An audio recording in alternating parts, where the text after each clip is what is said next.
Hello, citizens. TGIF, thank God it's Friday. Feels good to be back on the show. This is Investi Culture on CitizenFM 93.7. Do you know why I'm saying this is right? Based on popular demand, we had to revert the name of the show to Investi Culture. A whole lot of people have been calling and texting and saying we don't want the new name, we want the old name because it gives us the urge to want to invest. It reminds us for the need to invest. And so we had to, change it back to Investi Culture. And this is Investi Culture on Citizen Business, on Citizen FM 93.7. Please pardon me. Very soon I'm going to get over this. All right, so you're welcome to the show. It feels good to be back on air. And one of the things I wanted to know today is that health is wealth. I'm saying this from a place of knowledge. I was down under the weather I was in the hospital for 5 days. I didn't know I'll be here today. But, I just have that fighting spirit, which I think every Nigerian should have. So even though you're trying to make money, even though you're trying to make wealth, always remember that health is wealth. On the show today, Investi Culture, on your top radio, CitizenFM 93.7, we are going to be talking about money-making opportunities in biotechnology. Are you ready for that?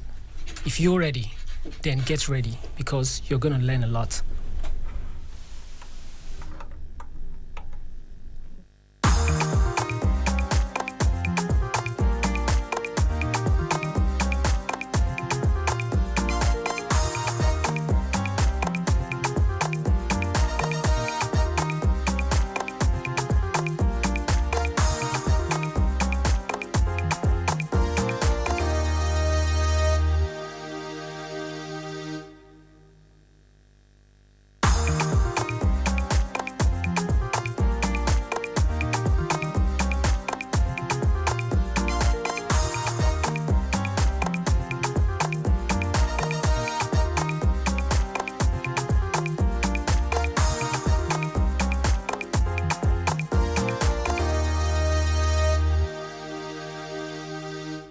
If you're just joining us, this is Investi Culture on Top Radio Citizen FM 93.7. Like I told you, based on popular demand, we have had to revert the name to Investi Culture. And today, we've brought you a complete package. We will be talking about money-making opportunities in the biotechnology. And after this short break, I'll be introducing my guest to you. Don't go away.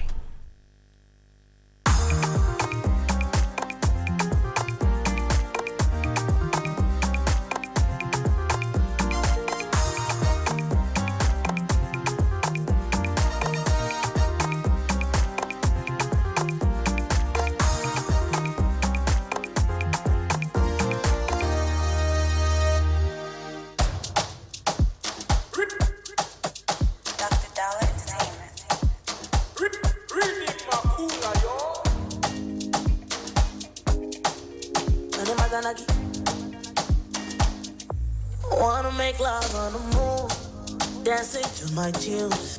Is it too much? It's not too much.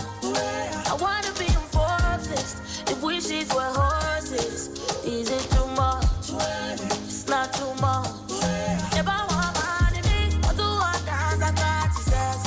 If I want money, me, I'm all by my shoulder, I'm all by my foot, yeah. I'm all by me. Yeah, yeah. I wanna be a billionaire.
Today, we'll be talking about investment, of course, money making opportunities in the biotechnology sector.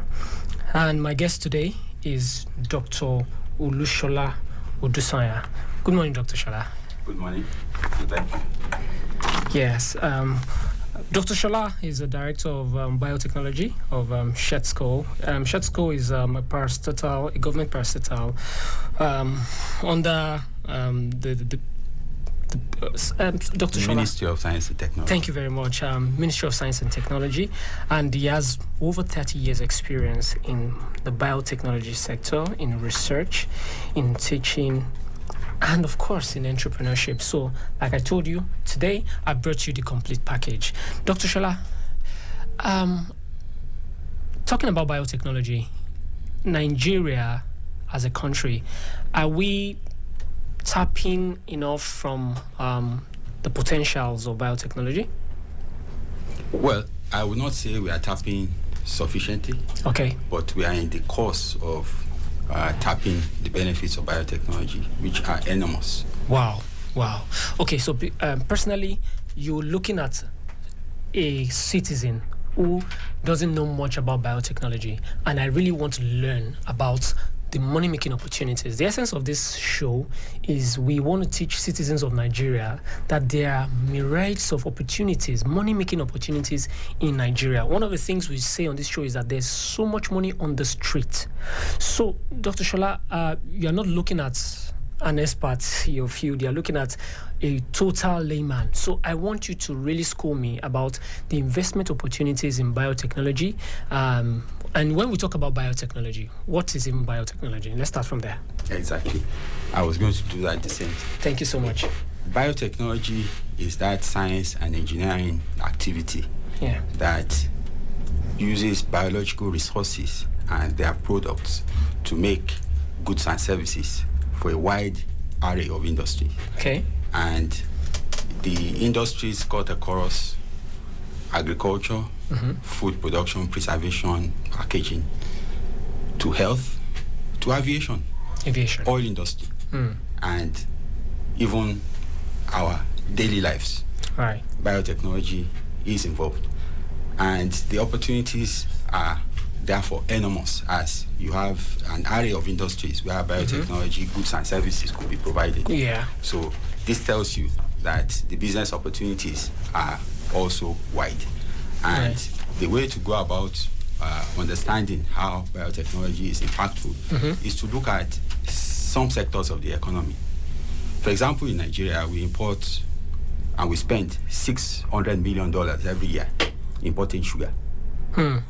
Now, Nigeria also happens to be a country that has sufficient land to produce 10 times the amount of sugar that we import. Wow. 98% of the sugar that we consume in Nigeria is imported. Wow. Meaning that we are importing what we are enormously capable of producing, indicating to us that business opportunities therefore abound in that area. Okay. Now, we are talking of job creation. These are the kind of agile systems that you can actually invest in and actually bring about the job numbers. Now, again, in this industry, we need to plant up to 250,000 hectares of sugarcane in order to stop importation. Now, over the last 15 years or thereabout, there was concerted effort to do this. But as we speak, we have only done, out of the 250,000 hectares required, we have only done less than 20,000. Now, for you to be able to cultivate, I'm just talking of the agronomy alone, 1 hectare of sugarcane in a mechanized environment, you need up to 4 to 5 people. Right. So what I'm saying in essence is that this is an opportunity that can actually create 1 million jobs if we are able to produce sugar in form of sugar. Just sugar. Just the production. What will happen is that we will even save $600 million we spend every year. And what we now have is a problem has now created several other problems. Right. Congestion in Lagos is as a result of sugar refining in Lagos. And why Lagos? Because that's the only place you can do that kind of business without anybody coming to ask you to pay ransom. So all the industries, the three major operators are concentrated in Lagos. And then you have another problem emerging, traffic congestion. Whereas we have the capacity to produce sugarcane on a large scale up to 10 times what we actually require. We are not doing that. And biotechnology now provides the opportunity to do that through the production of seeds for the industry. At the beginning of the National Sugar Development Plan, it was indicated that there was a problem of seedlings availability. And that was what prompted me 20 years ago, among the things that prompted me to co-found a company called Biocrops, whose major activity was to produce seeds and seedlings for the burgeoning agricultural industry. Now, if Nigeria was better organized, we would have had a growth and development that would have given us self-sufficiency in sugar production up to the point where we'll be exporting. This now becomes a business opportunity where an array of young people could be engaged in setting up small businesses that will produce the seedlings that are required by this large industry. Planting 250,000 hectares is not a joke, but it's been achieved in other countries. Right, of course. Ethiopia, about 10 years ago, started a program of producing sugarcane on a large scale. They moved from a small quantity to 100,000 hectares. And within a period of 5 years, they moved to 500,000 hectares cultivated. And this is also possible in Nigeria. Now we are talking of something happening in Ethiopia, where you know that it's an arid environment. So I'm just giving you some of the examples of where the opportunities lay. In sugarcane production, you start with seedlings. And the seedlings is just what I've talked about as the value that biotechnology could bring about.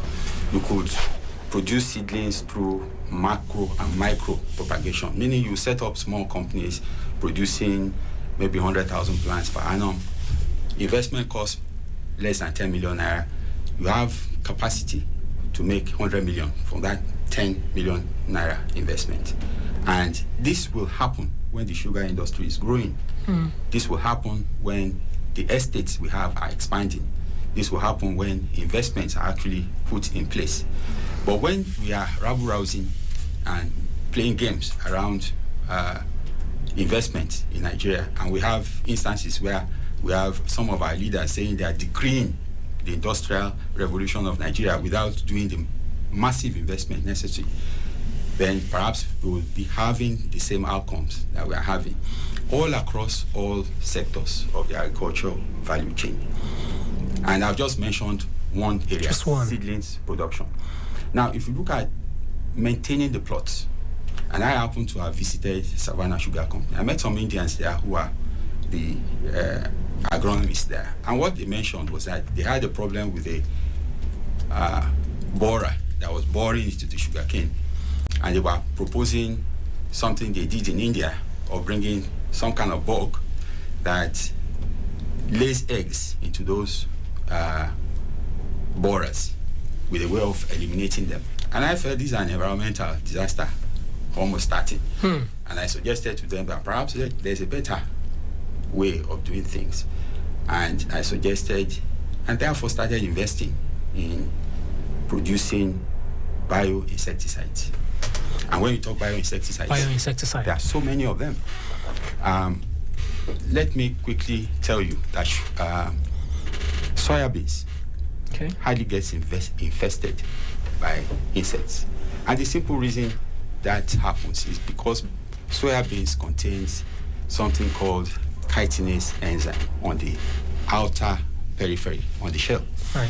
So if you had a vibrant soybean processing industry, the waste product of that is actually a product that can be used to protect most of our foods.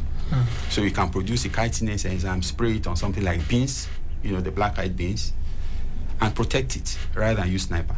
Right. Which is now creating a bigger problem. A bigger problem because that's poison. Exactly.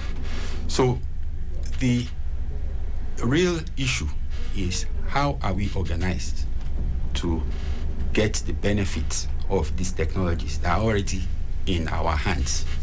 Okay. And where we have growing number of practitioners that are even ready to invest in these areas. Okay, Dr. Dusaya, I've gotten a whole lot of information from all you've been saying, and I believe so many citizens listening from all parts of the country are also picking one or two lessons from what you're saying. But then I have one or two other things to ask. The first question I want to ask is talking about the value chain in the biotechnology sector. For example, I might not be able to afford 10 million naira or a million naira to start some of these things you talked about. But, when you talk about there's so much of value chain in agricultural sector, for example. Exactly. If I'm not going into poultry, I could be selling feeds for, I could. Thank you. So what are the value chains, especially that would interest startups, people with very lean purse, that want to start an investment in this sector? What are the value chains around? I know when we're talking about biotechnology, it's so big. Exactly. Because you talked about sugar production, and I'm so wild. And I remember that in 2020, I had mentioned it here. I traveled to Uganda, and in Kampala, I saw some of the things they were doing. And one of the things they were doing is how they were converting sewage into energy. They were using converting it into biogas and using it to cook, So I know there's a whole lot that we can talk about if we want to break down this biotechnology thing. But like I said, let's look at the value chain. Right. Now, when you talk of value chains, you also need to talk of industrial sectors. And that was why I singled out started from one right. sector. Now, let's look at healthcare. Right. We talk about the fact that we have a population that is youthful. And some estimates say 60% of the Nigerian population is below 40. So what are the activities that affect 40-year-old and below? They are actually the workforce. So what prevents them from going to work? One of the first things is malaria. Doctor, I just battled malaria. In fact, I was hospitalized for 5 days. I'm just coming out of it. It's a recurrent problem. Now, how do you test for malaria? You can actually start test kit manufacturing. Test kits for malaria. And this is one major thing that stops people from going to work. Yeah. And the investment you will need to do in this area is not one that will break a bank. And the value that it brings to our economy is enormous. Enormous. Now, test kits for one particular ailment. Now, think of the array of ailments that confront us. Manufacturing of the test kits, therefore, become another business opportunity. Doctor, sorry to cut you, because I'm very interested in what you're saying.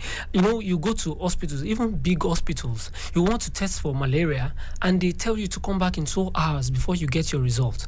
Imagine now talking about this test kit, something that everybody can have, and then you know very quickly that you have malaria and you know what to do. When it's manufactured here, and all the array of technologies are actually available here, then the availability is high, and then the costs come down. But when everything is manufactured in China, and we don't seem to understand the things that drive our economy and where our money is lost, then we lose such opportunities. Now, I only mentioned test kits for malaria.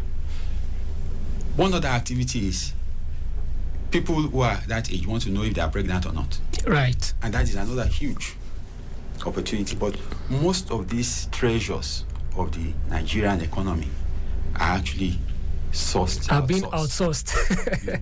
And the costs of actually getting these things done is so small.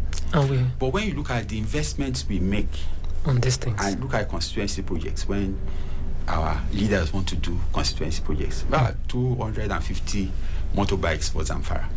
Wheelbarrows and Now, shovels. these motorbikes are now driven in the cities where they are seized, and within a short period of time, they are crushed. They're impounded and crushed. Nobody even thinks of removing the parts and giving them to people who want to use them for maybe Other things. removing corn for a cob. You know, when you motorize that process. Right. And, you know, we are losing value in a lot of ways. And we are not focusing on where the treasures of the economy are. And I've just mentioned seedlings production, test kit manufacturing, biofertilizers and bioinsecticides. These are investments that you could start with 10,000 Naira. Citizens, are you listening to this? Oh my God. within the economy. Yeah. Let me mention something. Please do. Banana and plantain. Okay. From, you know, these are vegetatively propagated agricultural produce. Yes. When you pick a sucker of banana from the side of a plant, there is a way you can process that you will get 40 new seedlings from one sucker. And therefore, if you have something you are starting with 100, or let's now be even adventurous, 1,000 suckers, you can actually have 40,000 new suckers From that. and this will happen within 6 months. And the total investment in this is less than 100,000, but you are bound to make 1 million naira From that. within that. In fact, I'm talking of you make an average. Okay, if you make 40 new seedlings from one, and you have 40,000, that means you are going to have 40,000 at the end of 6 months. Each one is sold for 5 naira. 500 naira. 500 Naira. So you are instantly a millionaire. Wow. And I designed something I call the Banana Millionaire Project, where people could be trained in clusters, and these clusters could now be empowered to go out with 1,000 suckers, which they can now multiply. You will produce a lot of suckers from the one you are given, of course, improved varieties, and then you will also be able to produce the banana fruit. Now, if you look at banana itself, 90% of what comes out of it is waste. But that waste could be converted into products that help to filter water, you know, make ropes and yarns and all of that. And you can go on and on to look at the opportunities in agriculture that biotechnology could enable. But what remains our major problem is that we are not organized to get the benefits of biotechnology and to link these different opportunities to productive activities that can bring about inclusive growth within the economy. I would also mention another one that is painful, because for the first time you saw government trying to do something. There was a time in this country where the government wanted to invest $5 billion naira into biotechnology.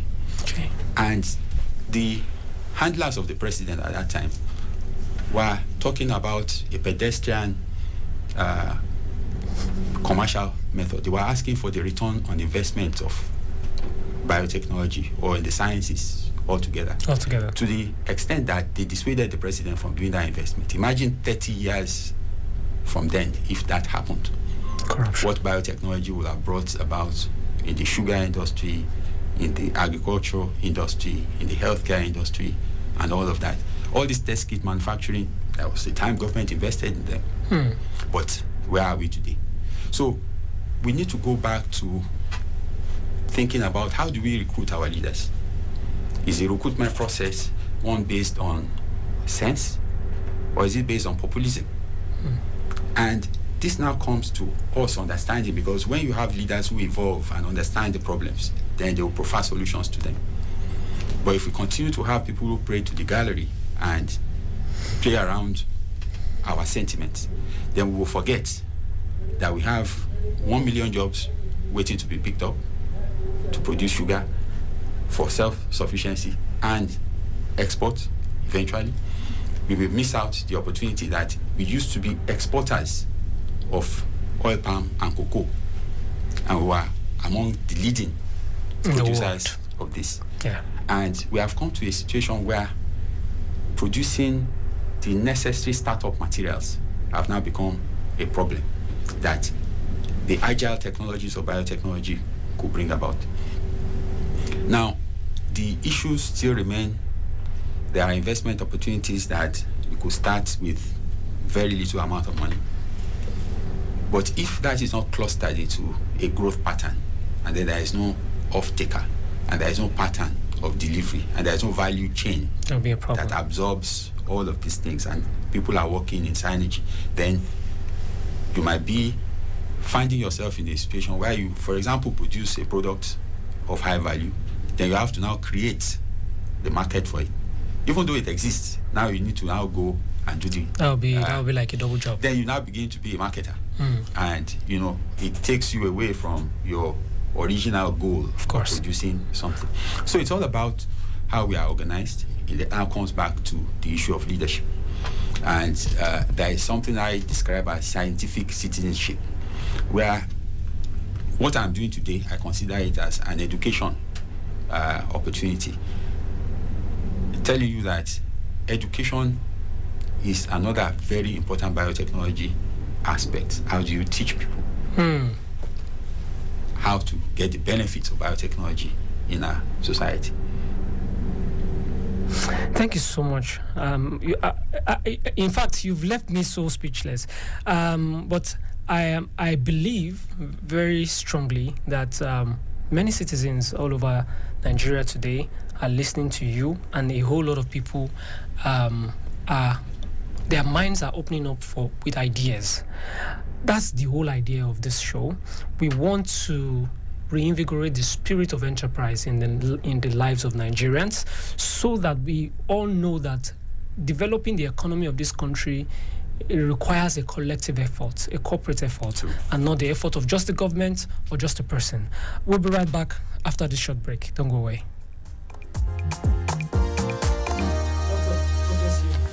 We're still going back, so when we get back, music playing.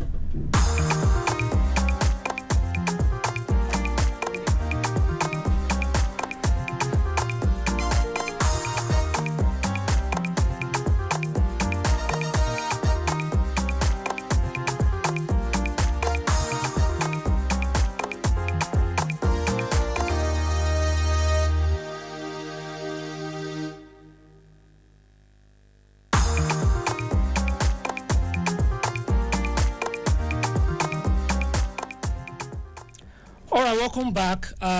If you're just joining us, this is Investi Culture on Top Radio, CitizenFM 93.7. And I have been talking with Dr. Olushola Odusonya, who is the Director of Biotechnology at Shet Science and Technology Complex, short for SHETSCO. It's a government parastatal under the Ministry of Science and Technology. We have been talking about money-making opportunities in the biotechnology sector. And for those of you that have been listening, if you have questions or thoughts to share on the show, the lines to call, 0818 22 22 205, 0818 22 22 205. You can call us. You can also reach out to us on WhatsApp on the same line, 0818 22 22 205. You can send us a WhatsApp message or a WhatsApp call, or you can just do a normal call.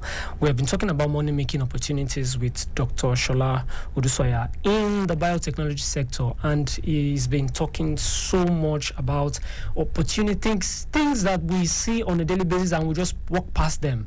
And I'm personally I'm inspired, and I'm also beginning to look at what we can do in the space of biotechnology. Dr. Shola, I want to ask a question. Do you think do you think Nigerians waste a lot? Do you think that we waste a lot? Because why I'm asking this question is, I've been to a couple of countries and I see what they do. So many of the things that we do here, that we waste here, people recycle them into, and they recycle them back into the economy. They boost their GDP, they boost the economy with these things. Some of these things that they even send to Africa, to Nigeria, are even things that they recycle. Things that actually here are things that we waste. But I'm thinking that's my personal perspective. So I want to ask you, what do you think? Yes, it is true. And the world leaders have actually come together and thought about something they call the bioeconomy. Bioeconomy. Yeah. The bioeconomy basically talks about a circular economy where you produce certain things and it enters production systems, and the outcomes of those that will have been waste will now enter into another system and then becomes another product. Yeah. And at the end of the day, there is no product that is wasted, but it's all in a circular kind of economic activity. Apart from talking about bioeconomy, I don't know of any other thing we have done in Nigeria. You know, when you look at products that are outcomes of many of our activities that end up in the waste stream, they could actually go back into production and give us new products and services, and at the same time, you know, provide employment and income for a large number of people. Cassava, at the time, government said, put 5 to 10% cassava into bread. I remember. Because I just said we spend $600 million every year on sugar. Yes. But we spend 10 times that on importing wheat. And we can grow some amount of wheat here. I was going to ask that, do we have the capacity to grow the amount of wheat that we consume? We can grow some kind of wheat. We can actually substitute. Because the price of wheat has gone up because of this Russia-Ukraine crisis. And it will continue to grow up. And we will continue to have a situation where we have no control over that product unless we continuously invest. And we have sufficient capacity to produce to our own content. The quality may not be as good as the ones we import. But you know, we'll create job opportunities around that. And when you talk of waste, the greatest wastage we have in Nigeria is human capital. We set up universities not knowing why. We have graduates whom we don't have need for. And then we have a system that is not properly governed. Yes, ASU is on strike. All right. But if you listen carefully, what is happening is that they are not just talking about funds, but it's about the governance structure. And people realizing, in other countries, the people who will graduate in biotechnology are known, and the industries that need them are also known. And when there is a shortfall, they begin to build to ensure that those who are coming out of university are being absorbed in productive activities.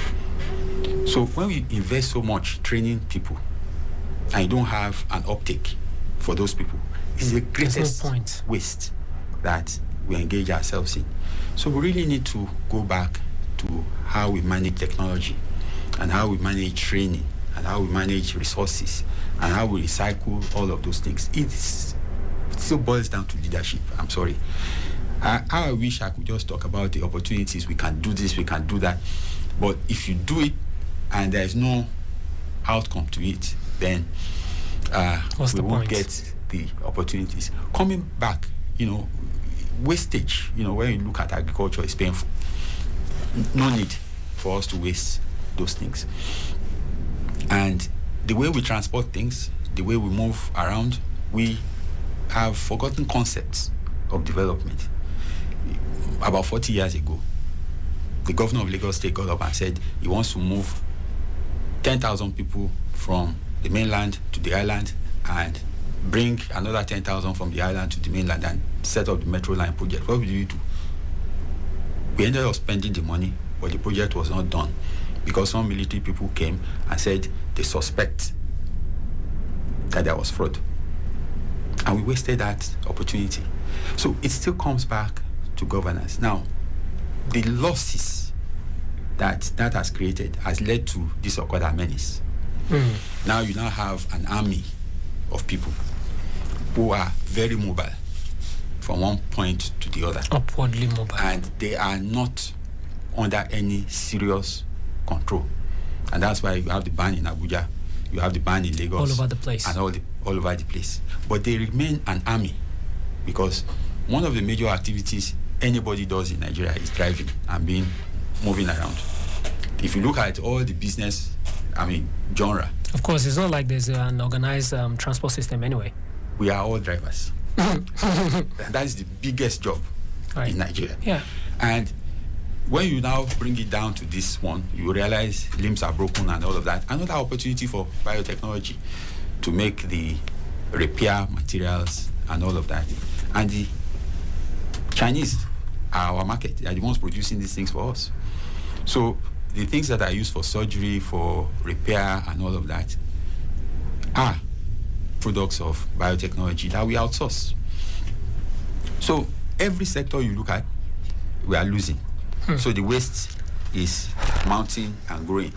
And then what will now surprise you is that those who are who produce for us now come in and wonder what the hell is going on here. Even the hair that, the braids that many of our women wear on their heads are actually recycled plastics. That some company, imagine a Japanese company coming to Nigeria and seeing that we like wearing braids, and then they decided to recycle plastics and make them into the braids. And this is one of the major businesses that is thriving among our people. So I think we need to go to the drawing board, roll up our sleeves, and look at opportunities in different sectors of our economy, especially biotechnology, which is my own interest, and take advantage of those opportunities, especially for inclusive growth, and focus on training of more women so that more women are engaged, and you have the major active segment of society, involved in biotechnology to the extent where you have impact in health, in agriculture, in food production, in storage, and what have you.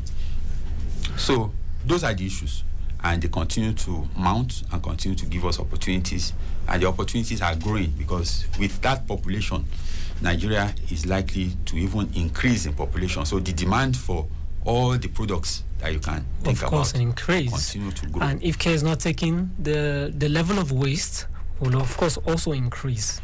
And the most important waste, I repeat, is human capital waste. People who have been trained, people who have capacity, and those capacities are unutilized or underutilized. But doctor, what can we do? What can we do differently? Look for good leaders. Right. Okay. You have talked an about that understanding earlier on. of our problems and know the numbers that relate to us. I'm not talking of people who will tell us that, they do something in China and pretend as if that can happen here and give us numbers just to excite us. But I'm talking of people who understand that there is a captive industry in the oil and gas industry, for example. Right. There are unmet needs that are now being outsourced that could easily be met in country. People who will look sector by sector, roll up their sleeves, understand the issues, understand where the opportunities lie, and make those changes. When that happens, the value chains will evolve, and people will begin to invest and see value for their investment. You don't need to teach anybody how to make money. Thank you so much, Doctor. Sorry, so you can also call on the show if you have any question or any thoughts you want to share with us on Investi Culture.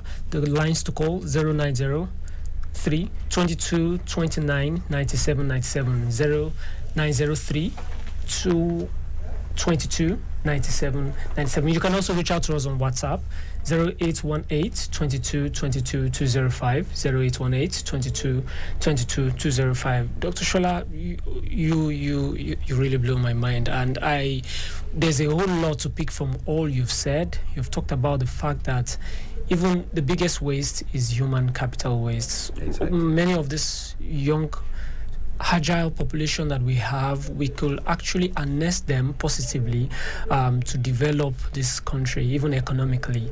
And you've also talked about the fact that even some of this, there are some challenges. One of the things I used to say on this show is that entrepreneurship is profiting from problems. Whenever a problem comes, when you see it as an opportunity, it becomes an opportunity. When you see it as an insurmountable problem, then it becomes an insurmountable problem. So you've talked to us about the fact that, okay, yes, we know there are challenges, we know there are problems, but we can convert them into opportunities. I believe strongly that for anyone who is on this show, who is listening to this show from wherever they are listening, their heads will already start spinning now, thinking of things they can do. Yes, we know that, of course, we need to have an organized system for some of these things to work.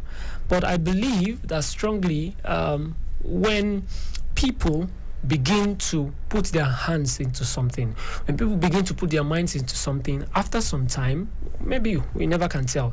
But then I have one question, Dr. Shola. It's about these illegal refineries, because I believe it's also part of what we've been talking about. Now, this issue of illegal refineries, what do you think? What are your thoughts about them? Some people are of the school of thought that the government should co-opt them, and all that. Some people are saying the government should just wipe them off, and we already have, of course, functional refineries. What do you think about that?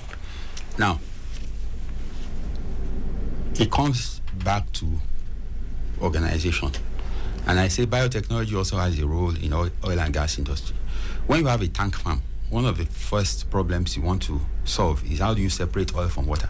I had a student who did so well, made a presentation somewhere in the Netherlands and got a job right away, because he comes from a brood where he was well trained at the African University of Science and Technology. In that place, we pride ourselves that we produce world-class education with African prices. And this is one of our products, who went and immediately got a job and came back and actually recruited a lot of other students for that industry, indicating to you that a simple problem as separating oil from water is a major opportunity on its own. Right.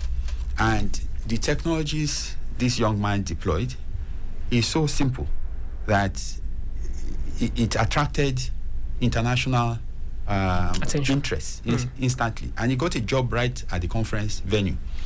And that job also led to him coming to recruit some other of his colleagues from the university. Now, when you understand the problem very well, you can now channel the energies to the appropriate channels. Now, look at preferring solutions. Look at spent wells, marginal fields, they call them. There is an opportunity for biotechnology there, where you separate, for example, you are removing the petroleum products more efficiently, because it's a small operation. It's a spent field anyway. Of course. It still has up to 40% of its original oil. So you can actually process that. But when done properly, you get the value. Now, when done quickly, you have environmental disaster. And that's which is what the government is fighting against, of course. There would have been no fight if there was proper organization. Now, in the axis of Ondo and all of that, you have tar sands. Tar sands are basically the same petroleum products mixed with sand. That is the major product of Canada. Now, if you are a governor in Ondo State, why don't you send people to Canada to learn how they separated oil from sand, and then create a genre of business opportunity where you now have people who are separating the oil from sand and actually making business out of it. That's what the oil of Canada is all about. So, not controlling, not guiding, leads to the kind of problems that we are facing. So biotechnology, again, plays a huge role in the oil and gas industry. Thank you so much. Thank you so much, Dr. Shola. We have to go because we're already out of time. We want to appreciate our guests deeply. You have really touched so many aspects that affect us and will, of course, affect the future of our economy, and really appreciate you. So we might have to bring you back once again. But we just want to appreciate you. I want to appreciate Kem. Coming up next is Diplomatic Hour with Oweyila Kemfa. His guest today is going to be the Jamaican ambassador to Nigeria. Till we meet next time, this is Investi Culture on Top Radio, CitizenFM 93.7. See you again.